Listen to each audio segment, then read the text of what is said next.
하나님 말씀은 레위기 9장 말씀입니다.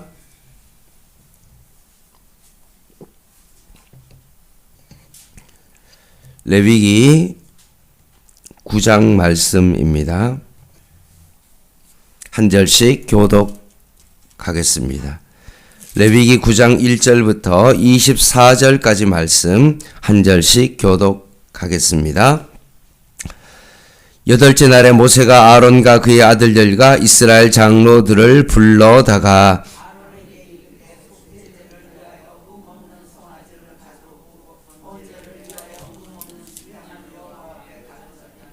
이스라엘 자손에게 말하여 이르기를 너희는 속죄제를 위하여 순염소를 가져오고 또 번제를 위하여 1년 되고 흠 없는 송아지와 어린 양을 가져오고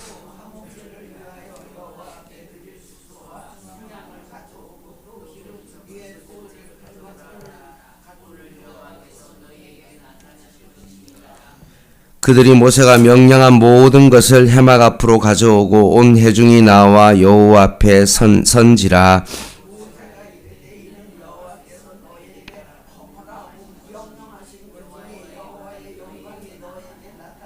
모세가 또 아론에게 이르되 너는 제단에 나아가 내 속죄제와 내 번제를 드려서 너를 위하여 백성을 위하여 속죄하고 또 백성의 예물을 드려서 그들을 위하여 속죄하되 여호와의 명령대로 하라.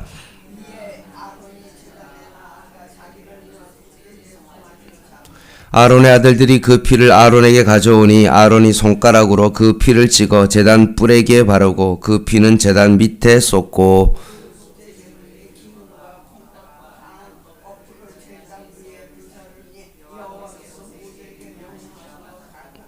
그 고기와 가죽은 진영 밖에서 불사르니라.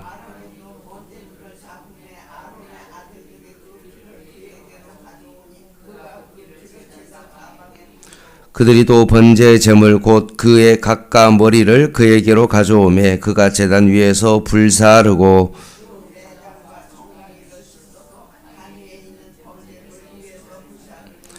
그가 또 백성의 예물을 드리되 곧 백성을 위한 속죄제의 염소를 가져다가 잡아 전과 같이 제를 위하여 드리고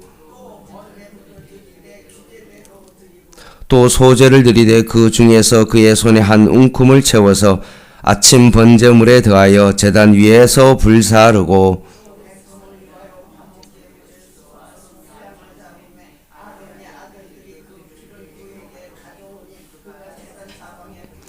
그들이 또 수소와 순양의 기름과 기름진 꼬리와 내장에 덮인 것과 콩팥과 간 거풀을 아론에게로 가져다가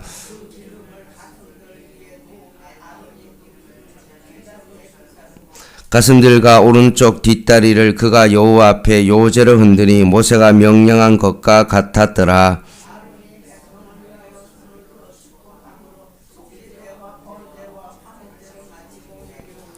모세와 아론이 해막에 들어갔다가 나와서 백성에게 축복하며 여호와의 영광이 온 백성에게 나타나며 불이 여호와 앞에서 나와 제단 위에 번제물 기름을 사른지라. 온 백성이 이를 보고 소리 지르며 엎드렸더라. 아멘. 어제 우리는 제사장 위임식을 살펴봤죠. 8장 33절 보니까 위임식은 며칠 동안 진행되었습니까? 7일 동안 진행되었습니다. 그런데 7일 동안 해막 문에 나가지 말라라고 되어 있습니다. 그래야만이 사망을 면하리라. 내가 이같이 명령을 받았다라고 했습니다. 그래서 제사장 위임식의 7일 동안 해막문을 나가지 아니하고 여호와께서 명령하신 대로 그 자리를 지켰습니다. 여러분, 코로나 때 예배를 드리지 못하고 때로는 다른 사람과 만나지 못하고 격리되었을 때 우리가 여러분 얼마나 답답했습니까? 그런데 오늘 제사장 위임식에 다른 데도 가지 못하고 그 해막문에 에서 정말 7일 동안 있는 그 시간이 그들에게 있어서는 결코 쉬운 일이 아니었을 것입니다. 그리고 이 말씀을 온전히 지키고 난 다음에 오늘 본문 9장 1절에 보면 여덟째 날이다 라고 되어 있습니다. 이제 7일이 지나고 8일째 되던 그때 이제 제사장으로서 첫 번째 행보를 시작하게 되어집니다.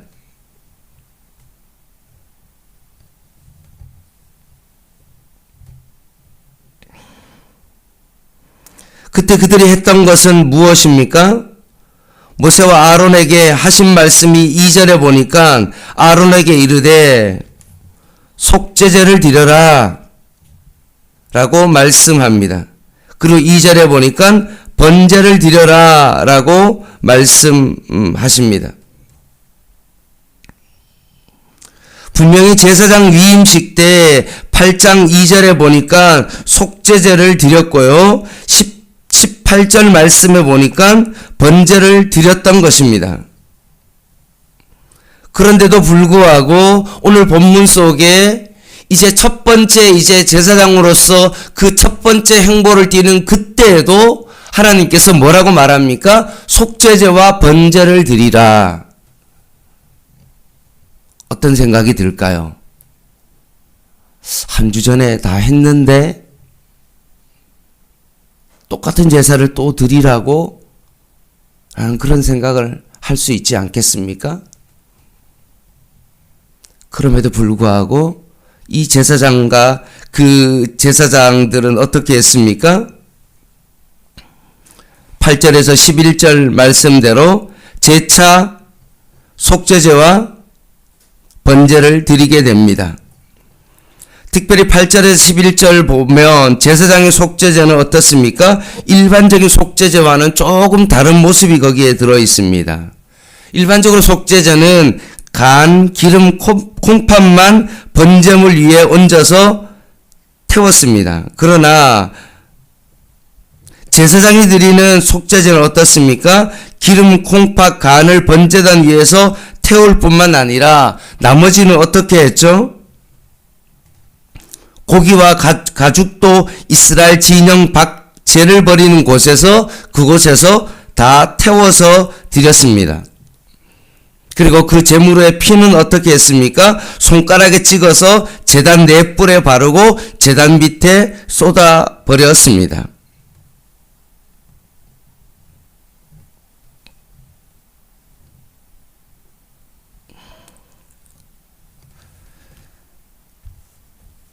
사랑하는 성도 여러분, 그만큼 제사장의 역할이 중요한 겁니다.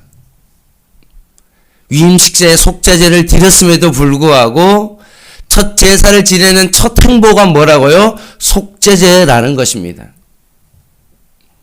그만큼 하나님 앞에서의 거룩함을 요구되어지고 하나님 앞에 정결함이 요구되어지는 그 역할이 무엇입니까? 제사장입니다. 그래서 베드로전서 2장 9절 계속해서 레위기를 말씀드린 동안 여러분에게 말씀드렸던 구절이죠. 너희는 택하신 족속이요 왕같은 제사장들이요 거룩한 나라요 그의 소유가 된 백성이니 이는 너희를 어두운 데서 불러내어 그의 기이한 빛에 들어가게 하신 이의 아름다운 덕을 선포하게 하려 하심이라 라고 말씀하고 있는 것입니다. 여러분 2절을 다시 한번 보시기 바랍니다. 아론에게 이르되 속죄제를 위하여 흠 없는 뭐를 가져오라고 했습니까? 송아지입니다. 저는 아론이 속죄제를 지낼 때마다 저는 출애굽기 32장에 나왔던 아론이 금송아지 신상을 만들어서 드렸던 아마 자신의 과거가 생각나지 않을까요? 다시 한번 그것을 떠올리면서 자신의 어떤 우상 제조기처럼 뭔가 연약함과 늘 하나님 앞에서 속죄받을 수밖에 없는 연약한 죄인임을 자신의 속죄제를 드릴 때마다 아마 처절하게 자기 자신을 바라볼 수가 있었던 것입니다.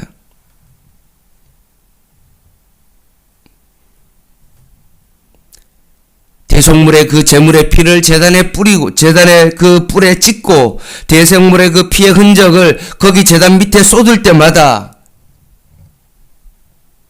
나에게도 동일하게 내가 제사장으로서 역할을 감당하지만 나도 여전히 죄인이며 그 피의 속죄가 내 안에 필요함을 다시 한번 그들은 제사장의 임무를 감당하면서 아마 자기 자신을 되돌아봤을 것입니다. 그리고 또 드린 제사가 무엇입니까? 번제이죠. 12절에서 14절까지 나옵니다. 순양의 머리나 각을 뜬 사지를 태운 후에 그 위에 내장과 정강이를 씻어서 태워 드렸습니다. 속죄제를 드림으로 자신의 죄를 용서받았을 뿐만 아니라 번제를 드렸다는 것은 계속해서 말씀드리는 것처럼 자신의 모든 것을 온전히 태워서 하나님 앞에 온전히 헌신하는 헌신의 제사를 다짐했다는 말씀입니다. 이게 제사장의 첫 행보입니다. 이제 내가 제사장 위임식 받았으니까 이제 거창하게 백성을 위해서 뭔가 내가 제사를 드려야지 라는 것이 아닙니다. 먼저 자기 자신을 먼저 하나님 앞에서 속죄제를 드리고 번제를 드리고 난 다음에 정결하게 하고 난 다음에 백성을 위하여 제사를 드리는 것입니다. 모세가 아무리 출애굽의 소명을 받고 이스라엘 백성을 구하기 위하여 가는 그 길 가운데 하나님께서 모세를 죽이려고 했던 것과 마찬가지로 할례를 행하지 않았던 그 아들들의 그 모든 죄를 먼저 정결하게 하고 너가 먼저 지도자로서 하나님의 말씀 가운데 순종해야만이 백성을 이끌 수 있다라고 말씀했던 것처럼 내가 먼저 하나님 앞에 거룩해야만이 백성을 위하여 제사를 드릴 수 있는 것입니다. 이제 번제와 속죄제를 드리고 난 다음에 15절부터 22절까지 이제 백성을 위하여 제사를 시작합니다. 제사를 통해서 백성을 위한 이제 염소를 가져다가 속죄제를 통해 죄를 용서를 선언하고 똑같이 번제를 통해서 하나님 앞에 헌신하기를 고백하고 결단하고 소제를 통해서 자신의 삶을 섬김으로 증명해야 함을 다시 한번 보여줍니다. 화목제를 통해서 그 결과로 받기 원하시는 것은 하나님과 온전한 참된 교제의 기쁨임을 이 백성의 이 제사를 통하여 그들에게 전합니다. 속죄제와 번제와 소제와 화목제를 통하여서 제사함과 헌신과 섬김과 그리고 진정한 나눔의 그 예배를 백성과 함께 드리는 것입니다. 이것이 바로 제사장의 삶입니다. 그러니 여러분, 이 제사를 드리는 것이 그 제사장들에게 있어서 어떨까요? 자기 자신을 정결케 하고 제사를 드리는 백성을 위하여 제사를 드릴 때 아마 그들의 마음 가운데 두렵고 떨리는 마음이 없었을까요? 하나라도 철저하게 그것이 오차가 생기지 않도록 철저하게 제물을 준비하고 자기 자신을 깨끗게 하는 어떤 그런 그들의 삶의 모습이 있지 않았을까요? 여러분 3절 4절 말씀을 한번 보시기 바랍니다. 이스라엘 자손에게 말하여 이르되 너희는 속죄제를 위하여 순염소를 가져오고 번제를 위하여 1년이 되고 흠없는 송아지와 어린 양을 가져오고 4절에 화목제를 위하여 여호와 앞에 드릴 수소와 순양을 가져오고 기름에 섞을 소제물을 가져오게 하라. 오늘 여호와께서 너희에게 나타나실 것임이라 라고 하면서 철저하게 예배를 가르쳤던 것입니다. 위임식을 하면서 7일 동안 회막문에서 기다리면서 두렵고 떨리는 마음으로 그 기다림을 하고 첫 행보를 통하여서 자기 자신을 먼저 속죄제와 번제를 통해서 자기 자신을 깨끗하게 하고 그리고 백성이 정말로 제사를 드리는 오는 그 기간 동안에 철저하게 자기 자신을 잘 기다리고 난 다음에 백성에게 어떻게 예배를 드려야 되는지를 잘 가르치고 있는 제사장의 모습을 보게 되어집니다. 그리고 난 다음에 어떤 일이 벌어졌습니까? 거기에 하나님의 영광이, 하나님의 임재가 거기에 임한 것입니다. 이것이 뭡니까? 예배죠. 주일날 드려지는 예배를 한번 여러분 생각해 보시기 바랍니다. 얼마나 예배를 목회자가 정말 철저하게 자기 자신을 속죄제와 번제를 통해서 자기 자신이 먼저 하나님의 말씀을 통해서 먼저 은혜를 받고 백성들이 일주일의 삶을 통하여서 자기 자신의 삶을 다시 한번 주님 앞에 거룩한 자로서 올려드리는 그 삶이 되어질 때 주일날 와서 하나님 앞에 예배하는 이 순간이 어떤 겁니까? 바로 하나님의 임재를 경험하는 시간이다 라고 말씀하십니다. 그러면서 예배가 어떻게 합니까? 4절을 한번 보시기 바랍니다. 여호와의 영광이 오늘 나타날 것이라고 예언합니다. 6절도 여호와의 영광이 너희에게 나타날 것이다 라고 약속합니다. 그리고 그것이 23절, 24절 말씀에 그 영광이 임합니다. 이것에 대해서 아론이 이스라엘 백성에게 축복한 내용이 바로 민수기 6장 24절에서 26절인데요. 제가 좀 읽어드릴게요. 여호와는 내게 복을 주시고 너를 지키시기를 원하며 여호와는 그의 얼굴을 내게 비추사 은혜 베푸시기를 원하며 여호와는 그 얼굴을 내게로 향하여 드사 평강 주시기를 원하노라 할지니라. 오늘도 우리의 삶이 예배자로 살아가는 사람들에게 주시는 하나님의 축복, 거기에 따른 하나님의 안전, 지켜주시는 안전, 거기에 따르는 하나님의 은혜, 그리고 하나님께서 우리에게 주시는 이 평강, 이 네 가지가 있는 것이 바로 무엇입니까? 예배라는 것입니다. 24절을 한번 보시기 바랍니다. 하나님의 불이 하늘에서 떨어져 지물을 태우는 것을 온 백성이 보고 소리 지르며 엎드렸습니다. 하나님의 영광에 그들이 소리치고 있는 것입니다. 히브리서 12장 28절 29절을 제가 읽어드리겠습니다. 그러므로 우리가 흔들리지 않는 나라를 받았은즉 은혜를 받자. 이로 말미암아 경건함과 두려움으로 하나님을 기쁘시게 섬길지니 우리 하나님은 소멸하는 불이심이라 라고 말씀합니다.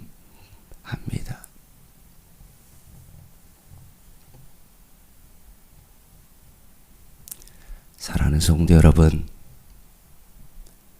제사장이 예배를 드리면서 얼마나 반복적으로 예배를 드렸을까요?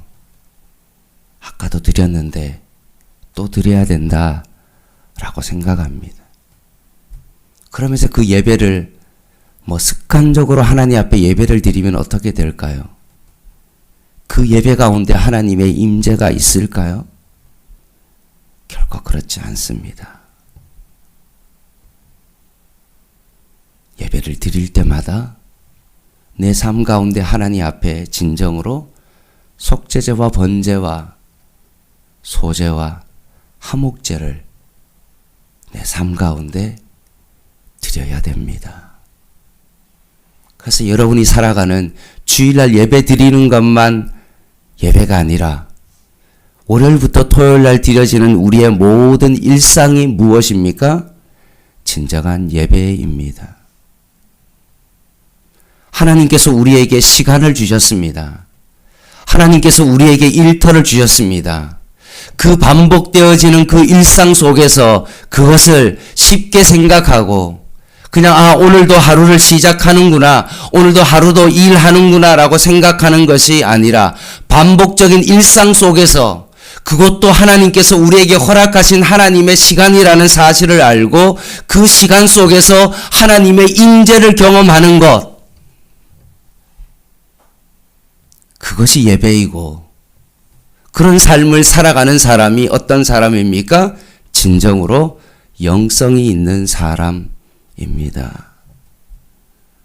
목소리로 할렐루야, 이게 영성이 있는 사람이 아니라 반복적인 일상을 습관적으로 여기지 아니하고, 오늘도 하루에 설거지를 하면서 내가 가족을 위하여 설거지를 하는 어떤 그 마음 속에 정말로 하나님 아버지 앞에서의 진정한 예배자로서 오늘도 나의 모든 삶을 주님 앞에 번제로 드리고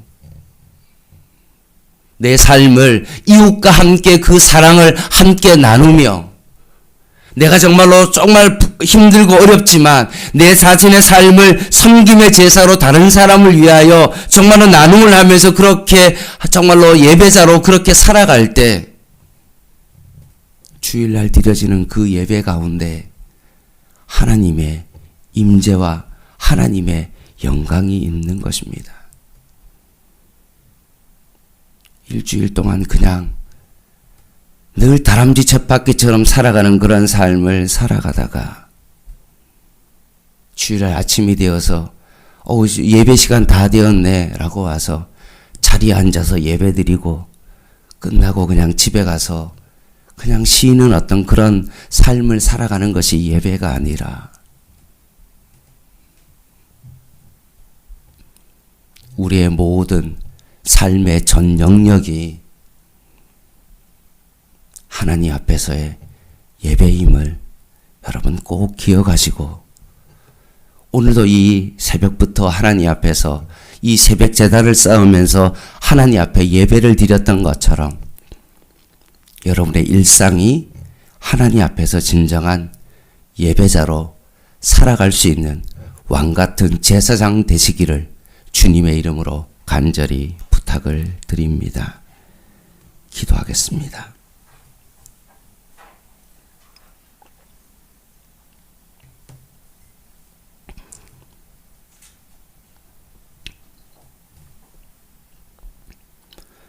하나님 아버지, 출근하는 전철 안에서도 우리가 하나님 앞에서 번제를 드리는 삶을 살아가게 하여 주시옵소서.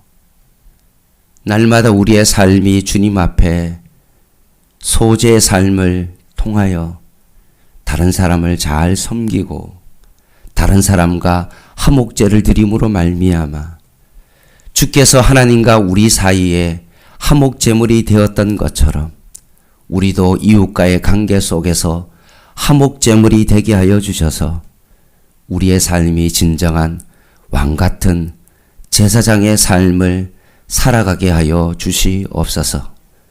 날마다 하나님 목회자로서 기계처럼 새벽에 말씀을 전하는 하나님 아버지, 그런 반복적인 하나님 메시지를 전하는 자가 되지 않게 하여 주시고, 매 순간순간마다 하나님 앞에 예배자로 주님 앞에 서게 하여 주시고 최선을 다해서 하나님의 말씀을 전하고 그 말씀을 들은 성도들도 다시 한번 그 말씀을 통하여 하나님의 인자하심을 경험하고 진정한 예배자로 살아갈 수 있는 진정한 깊은 영성을 가진 하나님의 사람으로 서게 하여 주시옵소서.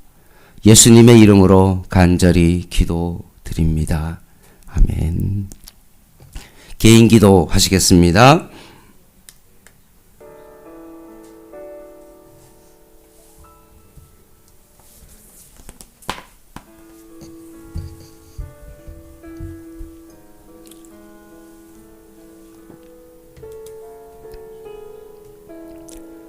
하나님, 아론이 잘나서 대제사장이 된 것이 아님을 다시 한번 봅니다. 여호와께서 모세에게 명령하신 대로 다 행했던 것처럼 힘들어도 해막문에서 7일을 잘 견뎌내고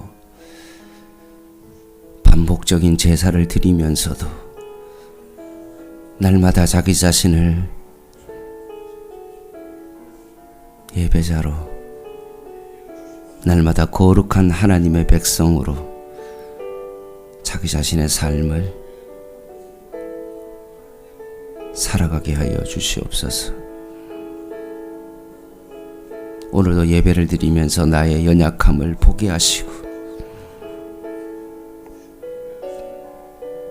내가 먼저 하나님 앞에 속죄제가 필요함을 고백하게 하시고, 내가 먼저 주님 앞에 번제가 필요한 자임을 고백하며 오늘도 주님 앞에 예배자로 서게 하여 주시옵소서.